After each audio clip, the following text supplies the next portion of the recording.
এই মুহূর্তে যে ছবি আপনারা দেখতে পাচ্ছেন, নওশাদ সিদ্দিকীকে দেখে উত্তপ্ত করার চেষ্টা এবং ভাঙড়ে নির্বিঘ্নে ভোট চলছিল, সেই সময় কিছু ছেলে দেখে নওশাদ সিদ্দিকীকে দেখে তারা জয় বাংলা স্লোগান দিয়ে উত্তপ্ত করার চেষ্টা করে এবং সঙ্গে সঙ্গে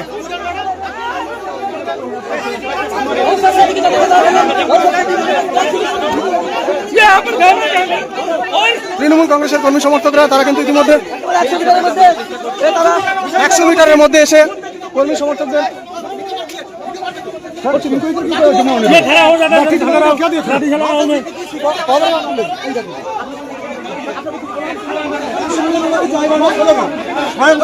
আমাদের এমএলএ থাকার সাথে ওরা এখানে ঝামেলা করছে।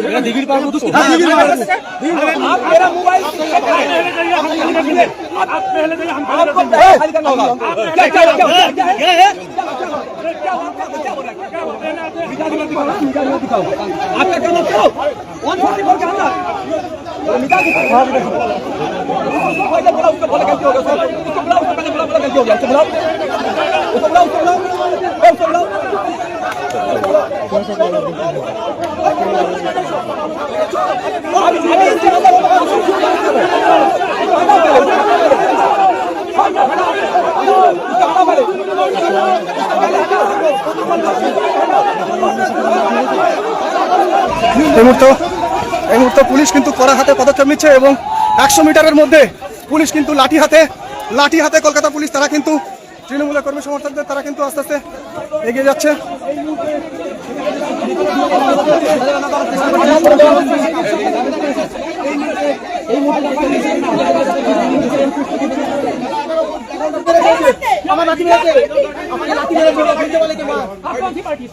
हम पार्टी करते टीएमसी पार्टी हम कभी भी भूल जाएंगे नहीं। आप देख सकते हैं आप लोग भी थे, आप लोग सुनिए आप लोग जो भी थे আপনারা যখন ছিলেন তখন তো কোনো ঝামেলা নেই। নওশাদ সিদ্দিকী যখন এসেছিল উনি তো ওখান থেকে তারা দিয়ে সেখানে সিআরপিএফ দিয়ে ঢুকলো, ওনার সামনে 15টা পুলিশ প্রশাসন অমিত শাহ সিকিউরিটি, ওনারা বলছে নওশাদ সিদ্দিকী বলছে মার, আমি দাঁড়িয়ে আছি আমার মামার বাড়িতে আইএসএ বাল के रहे के उनके साथ बातचीत हो रही है ना। आईएसए के साथ কোনো ঝামেলা নেই, आईएसए के लोग कोई ঝামেলা নেই। নওশাদ সিদ্দিকী সিকিউরিটি মারলো আমাদেরকে,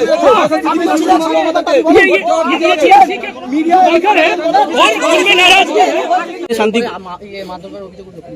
হ্যাঁ, পুলিশ এটা জানার চেষ্টা করছে, বললো কি পুলিশের মারধর করেছে। অ্যাকচুয়ালি এখানে 100 মিটারের মধ্যে তৃণমূলের যারা নেতৃত্ব আছে তারা এখানে ঘোরাফেরা করছে, সেটাকে আটকানো দরকার। ভোটাররা এখানে ঘোরাফেরা করবে, যারা ভোট দেওয়া হচ্ছে তারা এখানে চলে যাবে। এই যে যদি বিশৃঙ্খলা করতে হয় সেটাকে আটকানোর দায়িত্ব পুলিশের। আইএসএফ কর্মীরা অভিযোগ করছে যে শাসক দলের লোকজন আছে তাদেরকে মারছে না, দেখে দেখে আমাদেরকে এটা তো একটা ঘটনা শুনলাম, এটা নিয়ে আমরা প্রশাসনের সাথে কথা বলছি, নিরপেক্ষতা বজায় রেখে প্রশাসনকে কাজ করতে। সকাল থেকে শান্তিপূর্ণ ভোট, কিন্তু কিছু কিছু জায়গায় বিক্ষোভ, আপনাকে দেখে বিক্ষোভ দেখানো হচ্ছে, বিক্ষুব্ধ ছবি দেখা যাচ্ছে। ওই নিয়ে ভেঙে পড়ি না, ওটা নিয়ে ভেঙে পড়ি না। তৃণমূল কংগ্রেসের পায়ের নিচে মাটি নিয়ে আমাকে ডিস্টার্ব করানোর জন্য সব করছে। আমি আমার মুডে চলছি, ভাঙড়ের মানুষের মুডে দেখতে পাচ্ছে না, উৎসবের মেজাজে ভোট দিচ্ছে, মুখে দেখুন না কত হাসি মুখে দিচ্ছে। এগুলো ভোট হতো, 4টে বোম বাজিয়ে সব মানুষকে ঘর এখানে সরিয়ে দিয়ে সব ছাপ্পা মারত। এখন সেগুলো তৃণমূলের বন্ধ হয়ে গেছে, সেই রাগটাতে মিটাই বুঝে আমি দুটো স্লোগান দিচ্ছি। দুটো স্লোগান আমার বিরুদ্ধে দিয়ে যদি 200 মানুষ শান্তিপূর্ণ ভোট দেওয়ার থেকে বড় জিনিস আর কি আছে। একটা অভিযোগ করছে যে সিআরপিএফ বা পুলিশের পক্ষ থেকে যারা আইএসএফ এর কর্মী তাদেরকে সরিয়ে দেওয়া হচ্ছে, তাদেরকে মারধর করা হচ্ছে, শাসক দল এখানে আছে। হ্যাঁ, সেটা যিনি চার্জে আছেন তাকে বললাম যে ব্যাপারটা আপনারা দেখুন, যেগুলো কি হচ্ছে এগুলো এর বিরুদ্ধে কমিশনকে জানাবেন। এক্ষুনি আমি জানা অভিযোগ করবো, এক্ষুনি অভিযোগ করবো। কি ঘটনা হয়েছে আপনি কি শুনেছেন? যেখানে তৃণমূলের যারা পঞ্চায়েতের মেম্বার যারা আছে তারা এখানে ঘুরছে, কিন্তু সাধারণ আইএসএফ যারা আছে তাদেরকে ঘুরছে না, দূরে 100 মিটারের বাইরে তার উপর আক্রমণ করছে। ওরা বলছে মানে আইএসএফ কর্মীরা তারা অভিযোগ করছেন যে পুলিশ এসে তাদের 100 মিটারের বাইরে থাকা সত্ত্বেও তাদেরকে সরিয়ে দেওয়া হয়েছে, মেরে তাদেরকে সরিয়ে দিয়েছে। কিন্তু আমার স্থানীয় বাসিন্দারা বলছে যেরকম কিছু হয়নি, পুলিশ রং দেখে চুরি না কাজ করে।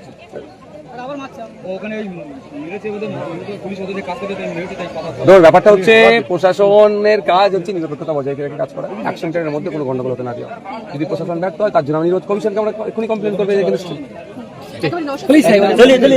নিউজ বাংলা সকল দর্শক, আপনারা শুনলেন ইতিমধ্যে নওশাদ সিদ্দিকী তিনি কিন্তু এখানে যে বুথে এসেছেন মরিচা, সেই মরিচাতে আইএসএফ কর্মীদেরকে কেন্দ্রীয় বাহিনীর জওয়ান তারা মারধর করেছে এবং 100 মিটারের মধ্যেই তৃণমূল কংগ্রেসের কাউকে না মেরে আইএসএফ কর্মীদেরকে নওশাদ সিদ্দিকীকে দেখে তারা কিন্তু জয় বাংলা স্লোগান দেয় এবং সেই স্লোগান দেওয়ার পরে কিন্তু এখানে আস্তে আস্তে পুরো পরিবেশটা উত্তপ্ত হয়ে যায়। ইতিমধ্যে ঘটনাস্থলে কলকাতা পুলিশের ভাঙড় থানা টিম এবং কেন্দ্রীয় বাহিনীর জওয়ান তারা কিন্তু লাঠিচার্জ করে এবং যারা 100 মিটারের মধ্যে এসে ভোটারদের প্রভাবিত করছিল বলে অভিযোগ, তাদেরকে কিন্তু ইতিমধ্যে পুলিশ ছত্রভঙ্গ করেছে। ঠিক আছে তো? আর আমি বলতে চাই যেখানে নিরপেক্ষ যেখানে ভোট হবে তাহলে এখানে শুধু বিরোধীদেরকে কেন তাড়ানো হবে, আমি এই কথা বলতে চাই। যদি তাড়ানো হয় আমাদেরকে সুস্থভাবে ভোট আছে, কোনো ভোটারদের আমাদেরকে উল্টোপাল্টা বলা হয় না, ঠিক আছে তো? যে আপনারা 5 নম্বর ভোটটা নিয়ে কথা বলছি না, কিন্তু ভোটারদের সুস্থভাবে যেখানে ভোট আছে তাহলে আমরা এখানে কেন গঞ্জাম করি? 100 মিটারের বাইরে আমরা গঞ্জাম করবো? হ্যাঁ, আমাদের সমস্যা আমাদের এখানে কোনো ব্যাপার না, সবাই সুস্থভাবে ভোট আছে। আমাদের আরো নেতৃত্ব এসে সবাই বলে গেছে তোমরা সুস্থভাবে ভোট করতে, সুস্থভাবে ভোট করে কোনো ঝামেলায় যেও না। আমরা সেই হিসেবে ঝামেলায় যাচ্ছি না, কিন্তু আমার বারবার সিআরপির জওয়ানদেরকে বলতে যাচ্ছে এখন বার হচ্ছে আর এখন বলি একটা করে বার হয় আর বলি করে এখানে ভোটারদের বোঝাচ্ছে এইটাই লাইনে দাঁড়াতে হবে স্থানীয় বাসিন্দারা তাদের অভিযোগ যে তাদেরকে অকারণে পুলিশ মেরেছে এবং যে ছবি আমরা দেখলাম।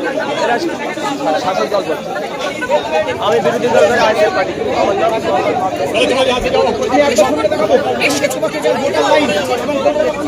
এখানে আমরা 100 মিটারের বাইরে ছিল, 100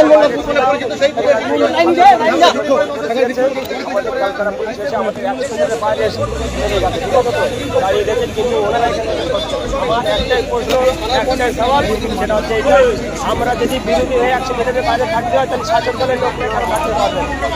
আমার প্রশ্ন এইটাই, যদি আমার পুলিশ আমরা 100 মিটারের বাইরে ছিলাম, অবশ্যই আমাদের লাইভ আছে বাবা।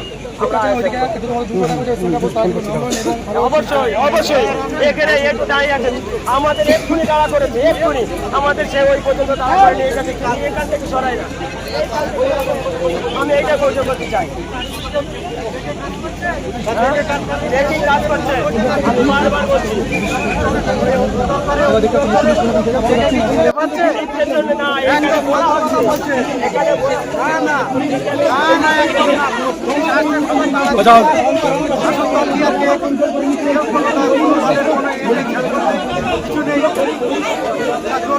আইএসএফ এর কর্মী সমর্থকদের অভিযোগ, তৃণমূল কংগ্রেসের কর্মী সমর্থকরা তারা 100 মিটারের মধ্যে ঢুকে ভোটারদেরকে উত্তপ্ত করছিল। ব্যাপারটা হচ্ছে প্রশাসনের কাজ,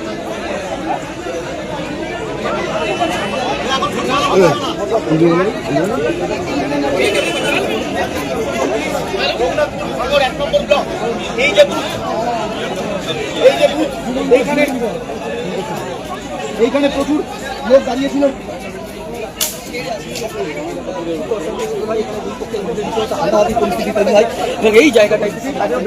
আপনাদেরকে আরো একবার জানিয়ে রাখি যে ভাঙড় রঘুনাথপুরের যে বুথ, সেই বুথে কিন্তু আহসানের এলাকা এবং সেখানে আইএসএফ কর্মী সমর্থকদের, আইএসএফ কর্মীদের এবং ভোটারদেরকে উত্তপ্ত করার অভিযোগ উঠছে তৃণমূল কংগ্রেসের বিরুদ্ধে। এবং এই জায়গাতে দাঁড়িয়ে যখন তাদেরকে উত্তপ্ত করছিল বলে সেই সময় নওশাদ সিদ্দিকী এখানে আসে এবং নওশাদ সিদ্দিকী আসার পরে তাকে দেখে জয় বাংলা স্লোগান দিলে নওশাদ সিদ্দিকী সেখান থেকে ছুটে আসে এবং সঙ্গে সঙ্গে একেবারে দুপক্ষের মধ্যে হাতাহাতির একটা পরিবেশ তৈরি হয়। সরাসরি আপনাদেরকে সেই চিত্র দেখিয়েছি এবং ইতিমধ্যে কেন্দ্রীয় বাহিনীর জওয়ান এবং কলকাতা পুলিশের ভাঙড় থানার টিম তারা কিন্তু ঘটনাস্থলে আসে এবং আস্তে আস্তে গোটা এলাকাটাকে শান্ত রাখার চেষ্টা করছে।